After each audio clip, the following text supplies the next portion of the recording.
පාවිච්චි කරන ලද වාහන ආනයන කාලය සංශෝධනයට ජනාධිපතිතුමාගෙන් උපදෙස්. නව පාසල් වාරය ආරම්භයට පෙර අවට පරිසරය පවිත්‍ර කරන ලෙස සෞඛ්‍ය අමාත්‍යාංශය දැනුම් දෙයි. තලවකැලේ පානීය ජල මූලාශ්‍ර ක්ලෝරීනකරණයට කොළඹ වරායේ මෙහෙයුම් 15%කින් වර්ධනය වේ. ඇමරිකානු හමුදා නිලධාරීන් අනාචාරයේ හැසිරීම පිළිබඳ අර්බුදය උග්‍ර අතට.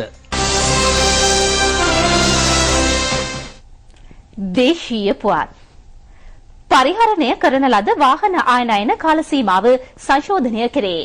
ඒ අනුව වසරක් පාවිච්චි කරන ලද මෝටර් රථ ගෙන්වීමේ නීතිය වසර 2 දක්වාත් වසර 3මාරක් පැරණි වාණිජ වාහන ආනයනය වසර 4 දක්වාත් දීර්ඝ කිරීමට පියවරගෙන ඇත. වාහන ආනයනයේදී Taman මුහුණ පාන ගැටලු පිළිබඳව වාහන ආනයනකරුවෝ ජනාධිපති මහින්ද රාජපක්ෂ මැතිතුමා සමග අර්ලිගහ මන්දිරයේදී ඊයේ සාකච්ඡා කළහ. එහිදී මෙම තීරණය ගනු ලැබිය. සංගම් නියෝජිතයන් ඉදිරිපත් කළ කරුණු සැලකිල්ලටගත් ජනාධිපතිතුමා වාහන ආනයන කාල සීමාව සංශෝධනය කරන ලෙස අදාළ නිලධාරීන්ට උපදෙස් ලබා දුන්නේය. නියෝජ්‍ය අමාත්‍ය ගීතාංජන ගුණවර්ධන, මුදල් අමාත්‍යාංශයේ ලේකම් ආචාර්ය පී.බී. ජයසුන්දර, ජනාධිපති කාර්ය මණ්ඩල ප්‍රධානී ගාමිණී සෙනරත්, වාහන ආනයනකරුවන්ගේ සංගමේ සභාපති යෝගා පෙරේරා යන මහතුරු ඇතුළු පිරිසක් සාකච්ඡාවට සහභාගී වූහ. වාහන ආනයනකරුවන් මුහුණ පා ඇති ගැටලු රැසකට මෙම සාකච්ඡාවේදී සහන ලැබුණු බව ඊයේ රාත්‍රී පැවති ප්‍රවෘත්ති සාකච්ඡාවකදී වාහන ආනයනකරුවන්ගේ සංගමේ සභාපති යෝගා පෙරේරා මහතා කියා සිටියේය.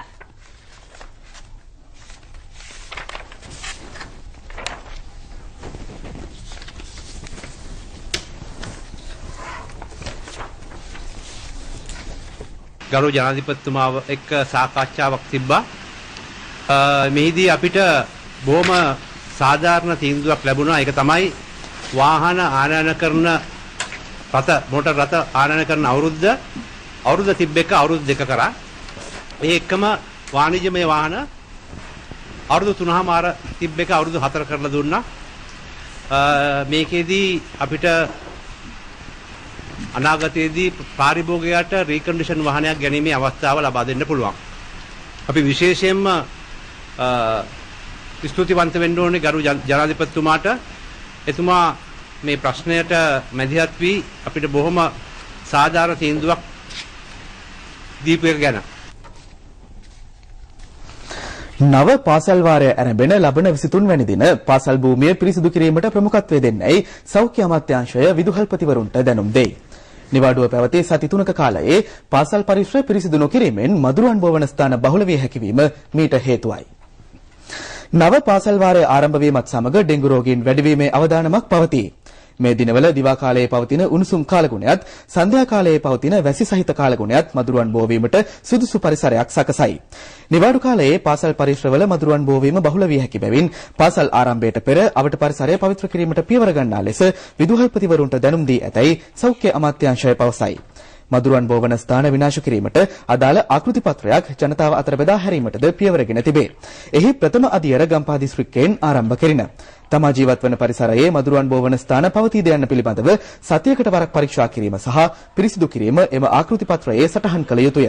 සෞඛ්‍ය වෛද්‍ය නිලධාරී මහජන සෞඛ්‍ය පරීක්ෂක සහ ග්‍රාම නිලධාරීවරයාද නිවාස වෙත ගොස් පරීක්ෂා කර මදුරුවන් බෝවන ස්ථාන ඇති නැති බව අදාළ ආකෘති පත්‍රයේ සටහන් කළ යුතුය. මේ වසරේ ගත වූ කාල සීමාවේ ඩෙන්ගු රෝගීන් 9700 දෙනෙකු වාර්තා විය. ඉන් 43 දෙනෙක් මිය ගියහ.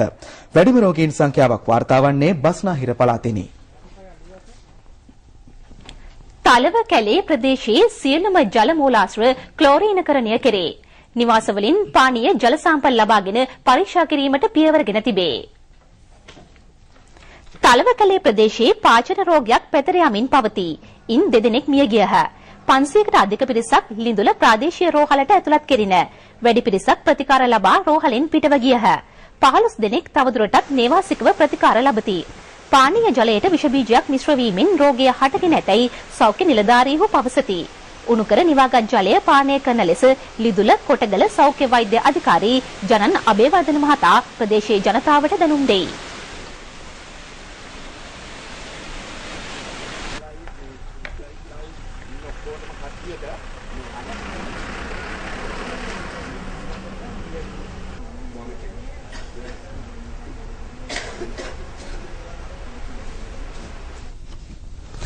ඉහත ඉහළ කොත්මලේ ජලාශයේ වාන් දොරටුවක් විවෘත කෙරේ. ජල පෝෂක ප්‍රදේශවලට ඇදහැලෙන අධික වැසි නිසා ජලාශයේ ජල මට්ටම ඉහළ යාම මීට හේතුවයි. මේ නිසා ජලාශයේ වාන් දොරටුවක අංගල් 14ක් ඊයේ සවස විවෘත කරනු ලැබීය. ඒ සමග කොත්මලා ඔයේ ජල මට්ටමද ඉහළ ගොස් තිබේ. ඔය පරිහරණයේදී විමසිලිමත් වන ලෙස නුවරඑළිය දිස්ත්‍රික් ලේකම් ඩීපීජී කුමාරසිරි මහතා ප්‍රදේශයේ ජනතාවට දැනුම් දෙයි. ජල පෝෂක ප්‍රදේශවලට තවදුරටත් වර්ෂාව පවතියහොත් තවත් වාන් දොරටු කිහිපයක් විවෘත කිරීමට සිදුවන බව ඉහළ කොත්මලේ ජලාශය භාර ඉංජිනේරුවෝ පවසති.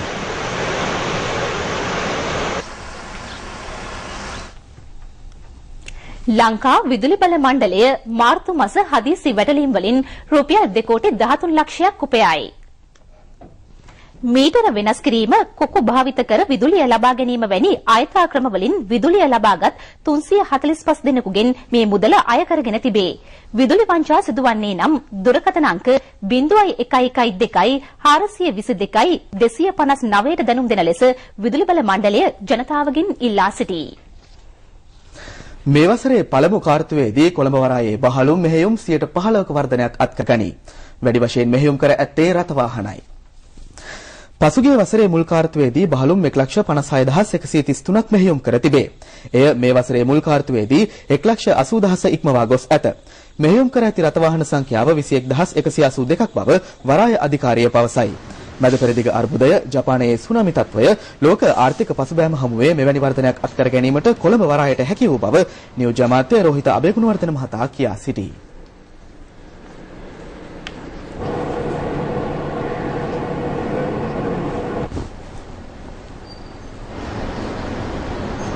පහුගිය අවුරුද්දේ පළමුන කාර්තුවේදී අපි බහලුම් 1,56,133ක් මෙහෙයුම් කළා තියෙන විට අපි 2012 මේ වර්ෂයේ පළමු කාර්තුවේ බහලුම් 1,80,547ක් බහලුම් වැඩි කළා තියෙනවා.